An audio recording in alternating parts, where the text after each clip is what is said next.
High, আমি সান্তনা। আমার এলোমেলো ব্লগে সকলকে ওয়েলকাম। তো এই কদিন ধরেই তো প্রচণ্ড গরম, যার জন্য মনে হচ্ছে সকাল সকাল সমস্ত কাজ সেরে ফেলি। সেই জন্য দেখো সকাল সকাল রান্না করতে চলে এসেছি। কী রান্না করবো বুঝতেই পারছি না। এইদিকে সকাল সকাল পুজোও করে ফেলেছি, যেহেতু বৃহস্পতিবার ছিল। এই বৃহস্পতিবারে পুজো করাটা একটা বড়ো কাজ, তাই সকাল সকাল উঠেই আগে কাজ সেরে পুজোটা করে ফেললাম। এইদিকে আমার গোপুসোনা যেহেতু এত গরম পড়েছে, সেই জন্য গোপুসোনার প্রচণ্ড গরম হয়, তাই গোপুসোনাকে একটু চান করিয়ে দিলাম।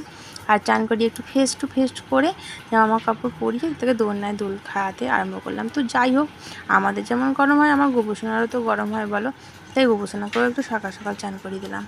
তো আজকে বৃহস্পতিবার, তাই জন্য আজকে ফুল ধূপ তুলসী সব কিছুই তুলে ব্যবস্থা করে পুজো দিলাম, কারণ এগুলো না তুললে মনেই হয় না যে পুজো দিলাম।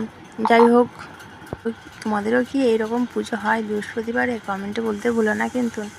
আমি একটু বৃহস্পতিবার কিংবা শনিবার একটু হয়, যেহেতু তোমাদের দাদাভাই ফুল আনে, সেহেতু আজকে বলা হয়নি ফুলের কথা, তাই জন্য আমি হয়তো এই গাছের ফুল দিয়ে পুজো করছি। ও হয়তো বেলায় ফুল আনবে, মালা দেওয়া হবে।